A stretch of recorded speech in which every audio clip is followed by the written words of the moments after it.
Realmente fue un acto desesperado que Rusia vendiera más oro que nadie, justo cuando el mercado parecía hacer lo contrario. ¿O hay algo más bajo la superficie? Porque en enero de 2006 sucedió algo que pocos esperaban. Rusia decidió vender 9 toneladas de oro. Ningún otro país se acercó siquiera. Bulgaria fue el segundo, con apenas 2 toneladas. Kazajistán y Kirguistán, poco más de 1 tonelada cada uno. Mientras tanto, el resto del mundo hacía exactamente lo opuesto. Acumulaban oro como si no hubiera un mañana. Así que la pregunta es inevitable. ¿Fue esto un error monumental o una jugada maestra? Muchos titulares en Occidente no tardaron en dar su veredicto. Rusia, bajo presión. Necesidad urgente de liquidez. Sanciones. Venta forzada. Una narrativa cómoda que se repite cada vez que un país hace algo inesperado. Pero, ¿y si te dijera que la historia real es completamente distinta? Porque cuando analizas los datos, reportes oficiales del Consejo Mundial del Oro, documentos del Banco Central de Rusia e incluso los pronósticos de los gigantes occidentales como Goldman Sachs, JP Morgan y Bank of America, la imagen que surge es otra. Lo que parece una reacción desesperada empieza a revelar una lógica fría y profesional. Una lógica de mercado. Y aquí es donde la cosa se pone interesante. En los últimos años, los bancos centrales del mundo entero acumulaban oro de forma casi mecánica, mes tras mes, como parte de una tendencia clara a reducir su dependencia del dólar y refugiarse en activos sólidos. Países como China, India, Polonia, Turquía, todos sumaban reservas sin dudarlo. En 2005, el promedio de compras globales era de 27 toneladas al mes. Pero en enero, de pronto, el ritmo se frenó en seco. Solo 5 toneladas sumadas entre todos los bancos centrales. Y es justo ahí cuando Rusia vende 9 toneladas. Ahora, imagina lo que significa malinterpretar una señal así. Si te guías solo por los titulares, puedes perder oportunidades, proteger mal tu patrimonio, o incluso tomar decisiones financieras equivocadas solo por seguir la narrativa dominante. Y esto, créeme, puede costar dinero, reputación y mucho más. Entonces, ¿fue Rusia imprudente o calculadora? Antes de responder, necesitamos entender el contexto global y, sobre todo, qué estaba pasando realmente con el mercado del oro en ese momento. Porque sin ese contexto, todas las piezas parecen fuera de lugar. Vamos a analizar primero la evolución del precio del oro en el último año y ver por qué, precisamente en ese momento, todo era mucho más complejo de lo que parecía. El mundo entero compraba oro, hasta que algo cambió radicalmente. Durante años, los bancos centrales de todo el planeta siguieron una misma ruta: acumular oro, alejándose cada vez más del dólar. Era una tendencia clara, casi una estampida silenciosa, impulsada por la desconfianza en las monedas fiat y el deseo de proteger reservas nacionales frente a la incertidumbre global. Para que te hagas una idea, en 2005 el ritmo de compras era vertiginoso: 27 toneladas de oro al mes. Los balances de los bancos centrales brillaban, literalmente, en dorado. Y sin embargo, en enero de 2006, el guión dio un vuelco inesperado. La tendencia mundial, que parecía imparable, se frenó en seco.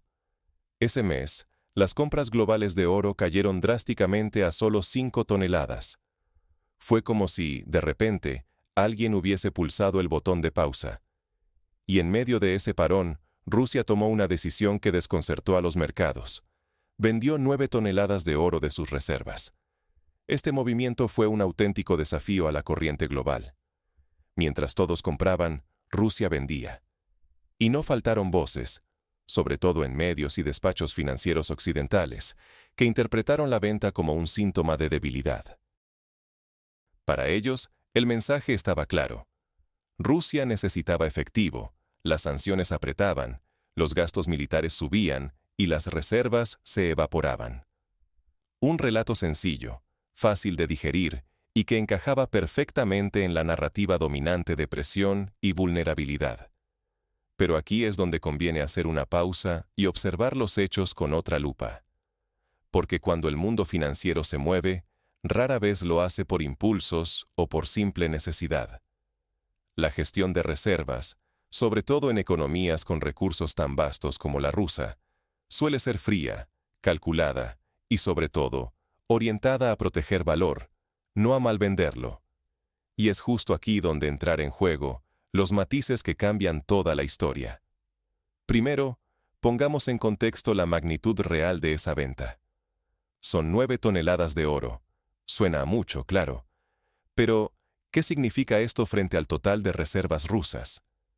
En ese momento, el Banco Central de Rusia tenía almacenadas más de 2.300 toneladas de oro. Es decir, la venta representaba menos del 0,4% de su reserva. Imagina a alguien con 1.000.000 de euros en el banco que decide sacar 4.000 para aprovechar una oportunidad. ¿Realmente eso indica problemas? Difícilmente. Segundo, no hay que perder de vista el momento del mercado. Justo antes de la venta, el oro venía de duplicar su precio en muy poco tiempo. Un rally impresionante que todos los inversores conocen. Cuando un activo se dispara así, la pregunta no es si habrá corrección, sino ¿cuándo? Y la corrección llegó. No tardó mucho. De máximos en febrero, el precio cayó varios puntos porcentuales en cuestión de días. Un movimiento pequeño para otros activos, pero significativo para el oro, especialmente después de una subida tan vertical. Este cambio de dinámica no pasó desapercibido para los gestores profesionales. En ese entorno de volatilidad creciente, mantener grandes posiciones en oro equivalía a asumir riesgos considerables. Y vender cerca del pico podía ser la diferencia entre asegurar ganancias o quedarse atrapado en la caída. Es la lógica del mercado, la misma que se olvida cuando reina la euforia y que muchos solo recuerdan cuando ya es demasiado tarde. Aquí es donde surge el verdadero riesgo, tanto para los analistas como para el público general. Interpretar mal los motivos detrás de estos movimientos puede llevar a errores costosos. Si uno se queda con la explicación fácil, corre el riesgo de tomar decisiones equivocadas sobre su propio patrimonio, su empresa, o incluso la política económica de un país. Entender las señales reales del mercado es vital para protegerse, crecer y no caer en trampas narrativas que pueden costar mucho más que unos cuantos puntos porcentuales. Pero, ¿qué pasaba realmente con el precio del oro en ese momento? ¿Y qué papel jugaron los pronósticos de los grandes bancos occidentales en la decisión rusa?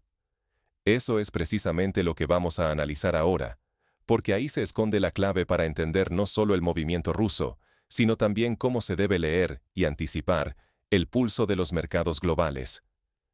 ¿Qué harías tú cuando el activo más seguro del mundo de repente duplica su valor y todos parecen convencidos de que seguirá subiendo? No hablamos de una acción arriesgada ni de criptomonedas especulativas. Hablamos del oro. Un activo que, durante siglos, ha sido sinónimo de refugio y estabilidad. Pero a comienzos de 2006, el oro dejó de comportarse como ese abuelo tranquilo de las inversiones. En solo 12 meses, su precio se disparó. De algo más de 2.500 a más de $5.000 por onza. El doble. Eso, para cualquier activo, ya sería impresionante. Pero para el oro, cuya naturaleza es ser defensivo y predecible, era un salto explosivo. ¿Por qué ocurrió? Por la creciente desconfianza global en el dólar tras una serie de crisis financieras y por la búsqueda de activos inmunes a sanciones. El mundo entero empezó a preguntarse, ¿y si el sistema financiero internacional ya no es tan seguro como pensábamos? En ese ambiente, el oro se convirtió en protagonista. Y cuando el precio superó los $5.000 por onza, un nivel considerado psicológico, casi mítico para los expertos, muchos apostaron a que la fiesta seguiría. Pero justo cuando el entusiasmo se desbordaba, el mercado dio un giro inesperado. La cotización retrocedió varios puntos porcentuales en cuestión de días. El oro, que debía ser sinónimo de calma, se volvió repentinamente volátil y sujeto a correcciones rápidas. Y aquí entra la parte más interesante. Los grandes bancos occidentales, esos que suelen marcar el pulso de los mercados, empezaron a publicar sus previsiones. Goldman Sachs, Bank of America y JP Morgan, entre otros, coincidieron en algo poco habitual. El precio del oro no solo iba a dejar de subir, sino que probablemente caería, o en el mejor de los casos, se mantendría estable.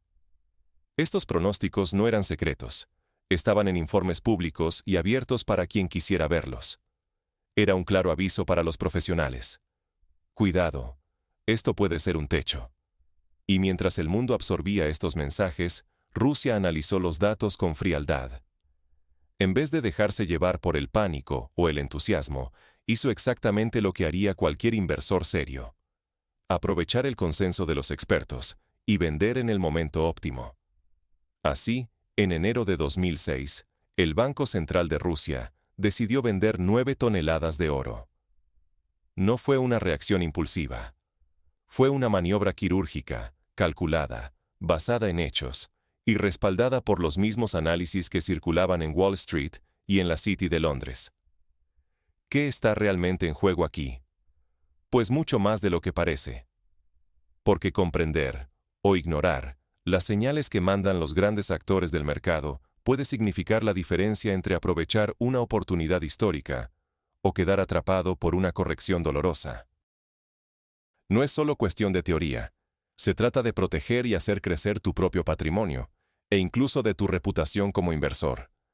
Si solo te dejas llevar por la narrativa dominante, podrías perder dinero, prestigio y hasta futuras oportunidades.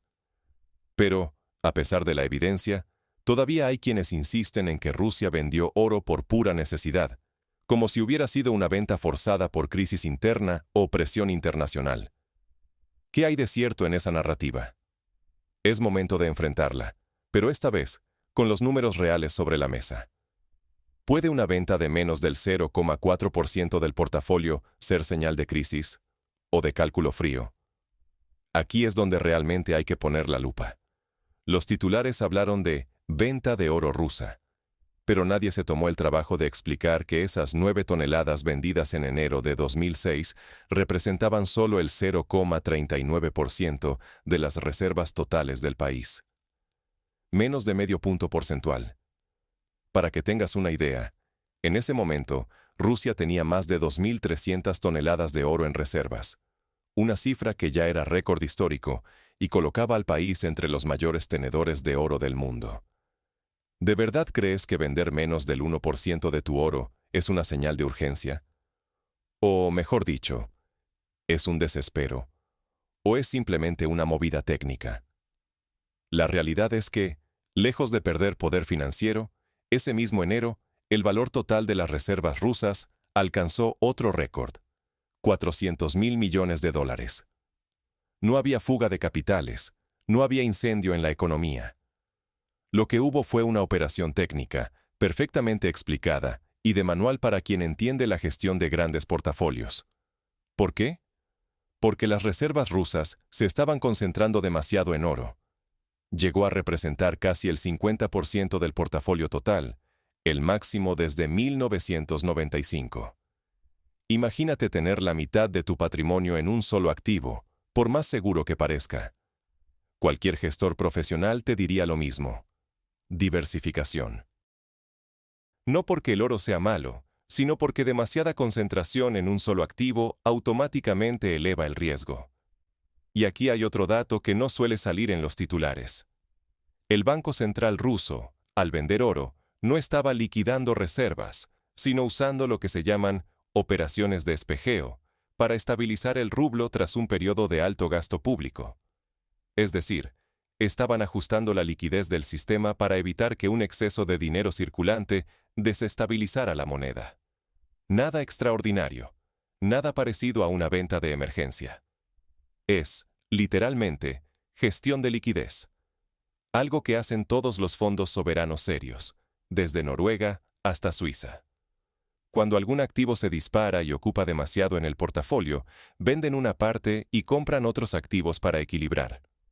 Es parte del ABC de la gestión patrimonial a nivel estatal. Sin embargo, La narrativa dominante en medios occidentales ignoró por completo estas explicaciones técnicas y prefirió titulares alarmistas. Rusia se ve obligada a vender oro. Presiones económicas fuerzan venta de reservas. Un relato que, además de superficial, puede ser directamente peligroso para quienes toman decisiones financieras basadas en titulares y no en datos. Porque si te quedas solo con la superficie, corres el riesgo de malinterpretar las señales reales del mercado. Y no es solo una cuestión de curiosidad. Entender mal estos movimientos puede costarte dinero, prestigio y oportunidades. Es el típico caso en el que una explicación simplista te aleja de la verdad y te impide aprender cómo se mueve realmente el gran capital. Volvamos entonces a la jugada rusa. ¿Por qué pueden permitirse esa tranquilidad al vender oro en un contexto donde todos los demás acumulan? La respuesta está en la estructura de sus recursos y en la capacidad de reponer reservas casi a voluntad. Y aquí es donde la historia da un giro fascinante. La verdadera fortaleza estructural de Rusia no está solo en sus reservas, sino en su maquinaria de producción y en el respaldo físico que les permite vender sin perder el sueño. Vamos a descubrir juntos qué hay detrás de esa seguridad para soltar oro en el pico del mercado y seguir adelante como si nada. Vender oro solo es arriesgado para quien no puede reponerlo. Pero, ¿y si tu país produce en 5 días lo que vendes en todo un mes? Para la mayoría de los países, desprenderse de reservas estratégicas como el oro es, justamente, una maniobra arriesgada. Pero Rusia juega en otra liga. Fíjate en este dato. Solo en 2006, la producción nacional de oro en Rusia sumó 614 toneladas nuevas. ¿Sabes cuánto representan esas 9 toneladas que vendió el Banco Central en enero? El equivalente a 5 días de extracción. 5. Es decir, en menos de una semana, el país ya había repuesto físicamente lo vendido, sin siquiera tocar sus reservas previas. Y esto no es casualidad, es la consecuencia directa de un poder estructural. Rusia es uno de los mayores productores de oro del planeta. Su sector minero, robusto y en constante expansión, le otorga una flexibilidad con la que pueden soñar muy pocos bancos centrales.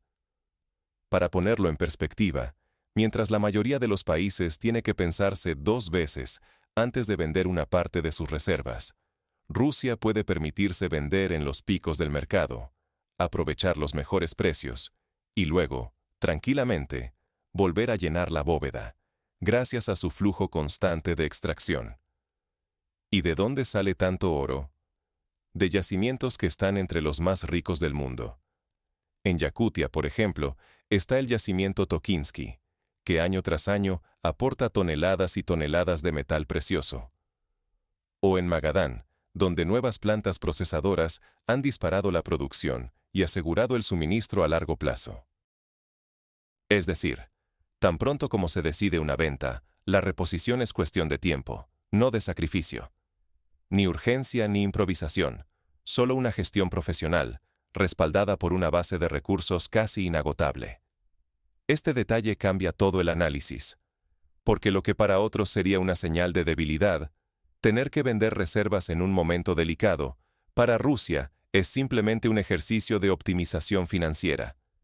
Se permite elegir el mejor momento para vender, anticipando las correcciones del mercado, porque sabe que el recurso no se agota.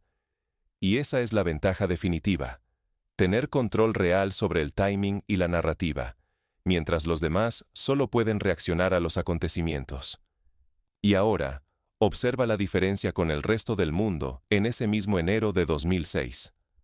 Cuando Rusia salía al mercado a vender, los bancos centrales de todo el planeta frenaron en seco su ritmo de compras. Según el informe del Consejo Mundial del Oro, en ese mes, los bancos centrales en conjunto apenas compraron 5 toneladas de oro. ¿Y sabes cuánto compraban normalmente? 27 toneladas mensuales, de media, durante años. Es decir, el ritmo de compras cayó a una quinta parte de lo habitual. Que no te engañen, no fue una casualidad ni una pequeña fluctuación estacional, fue el giro de una tendencia global. El mercado mandó una señal clara. La fase de acumulación frenética estaba tocando techo. En ese preciso momento, Rusia decide vender. No es azar, no es presión, es cálculo. Porque vender cuando todo el mundo quiere comprar es fácil, pero vender justo cuando los compradores empiezan a retirarse es adelantarse al juego. Es fijar ganancias antes de que la demanda se enfríe. Y aquí está la diferencia fundamental. Rusia tiene la capacidad de maniobrar con tranquilidad porque su recurso es, literalmente, sobreabundante. Puede esperar, puede vender, puede volver a acumular, según le convenga. ¿Quién más en el mundo puede hacer esto? Muy pocos. La mayoría depende de lo que ocurre fuera de sus fronteras. Si venden oro, pierden una protección estratégica difícil de recuperar. Pero para Rusia, el oro es más que un activo de reserva. Es una herramienta de negociación, un seguro de soberanía y una palanca para anticiparse. Los hechos lo demuestran. Mientras los titulares occidentales intentaban hacer pasar la venta rusa como debilidad, el dato real era que las reservas totales de oro del país, en términos de valor, no solo no bajaron, sino que rompieron récords históricos tras la venta, gracias al momento perfecto en el que se realizó la operación. Esto es lo que está en juego para ti, para cualquiera que busque entender y proteger su patrimonio. Quien tiene recursos reales marca el ritmo y la narrativa. Los demás solo pueden adaptarse, y muchas veces, llegar tarde. No se trata de defender a Rusia, sino de aprender a leer el tablero. Vender oro, sí, puede ser riesgoso, salvo que tengas el lujo de reponerlo en días y moverte con la serenidad de quien controla el recurso. Ahora que tienes todas las piezas sobre la mesa, vamos a comparar, punto por punto, los movimientos rusos con los del resto del mundo, y cerrar el círculo. Sigue pareciendo un error vender oro en el pico, después de ver lo que ocurrió realmente. Piénsalo un momento. Después de recorrer todos los hechos y entender el contexto, ¿sigues creyendo que Rusia actuó por desesperación? En realidad, todo apunta a lo contrario. La venta de 9 toneladas de oro por parte de Rusia en enero de 2006, lejos de ser un acto impulsivo o forzado por sanciones, fue una jugada estratégica basada en fundamentos sólidos y datos que cualquiera puede comprobar. Vamos a repasar brevemente los puntos clave. Primero, el precio del oro había alcanzado máximos históricos, duplicando su valor en un periodo relativamente corto, hasta romper la barrera psicológica de $500 por onza. Ese es el momento que cualquier inversor espera. Cuando todos hablan de que esto nunca va a bajar, es justo cuando los más experimentados piensan en asegurar ganancias. Rusia no hizo nada diferente a lo que enseña cualquier manual de inversiones. Vender en el punto alto para fijar beneficios. Segundo, las previsiones de los 3 mayores bancos occidentales, Goldman Sachs, Bank of America y JP Morgan, apuntaban a una corrección a la baja del oro para ese año. No eran especulaciones de analistas rusos ni rumores internos, sino proyecciones de las mismas instituciones que conforman el núcleo del sistema financiero global, el mismo que impulsa las sanciones contra Rusia. Y aún así, fue precisamente usando esas previsiones que el Banco Central ruso tomó su decisión. ¿No es paradójico? Rusia aprovechó los propios pronósticos de sus rivales para anticiparse al mercado. Tercero, la venta no fue fruto del pánico ni de la improvisación. Fue una operación técnica, totalmente transparente, enfocada en equilibrar las reservas después de un crecimiento extraordinario del oro dentro del portafolio ruso, que llegó a representar un récord del 48,3%. En otras palabras, lejos de quedarse sin reservas, Rusia alcanzó el mayor valor histórico de sus reservas internacionales, más de $400.000 millones. Un resultado que habla por sí mismo y desmonta cualquier idea de urgencia o debilidad. Cuarto, hay un detalle que muchos pasan por alto. Para Rusia, vender 9 toneladas de oro equivale a menos de una semana de producción minera nacional. Con 614 toneladas extraídas al año, reponer esa cantidad es cuestión de días. Solo un país con recursos excepcionales puede darse ese lujo, y Rusia es uno de ellos. Así que, cuando los titulares gritaban, Rusia vende oro, señal de problemas. La realidad era muy distinta. Quienes esperaban ver síntomas de crisis o de debilidad se encontraron con un aumento histórico de las reservas y una posición fortalecida. Porque al final, tener recursos reales te da algo que pocos pueden reclamar: la libertad de elegir cuándo entrar y cuándo salir del mercado, sin estar a merced de las circunstancias. Eso, en finanzas, es una posición de fuerza, aunque no se anuncie con banderas ni discursos. Ahora, vuelve a la pregunta del principio. ¿Fue un movimiento inteligente o un error? Vistos los hechos, la respuesta parece clara. Pero lo importante aquí no es solo cómo actuó Rusia, sino lo que esto nos enseña. En un mundo inundado de titulares alarmistas y simplificaciones, quien se detiene a analizar los datos y a entender las razones detrás de cada decisión, está mucho mejor preparado para proteger y hacer crecer su propio patrimonio. No se trata solo de entender la geopolítica o la economía global. Se trata de aprender a leer el mercado y no dejarse llevar por narrativas superficiales que pueden salir muy caras, tanto en dinero como en oportunidades. Me gustaría saber, después de este recorrido, ¿cambió tu percepción? ¿Te convenció algún dato en particular? Cuéntame en los comentarios si tu respuesta al inicio era la misma que ahora y qué fue lo que más te sorprendió. Si te interesa entender cómo funcionan realmente los mercados, el dinero y la geopolítica, sin alarmismos y con los números sobre la mesa, suscríbete al canal. Cada semana profundizamos en los hechos que están cambiando el mundo, con análisis claros, datos comprobables y sin ruido innecesario. Porque la mejor inversión que puedes hacer es en tu propia capacidad de interpretar la realidad. No te quedes solo con los titulares. Entiende lo que hay detrás.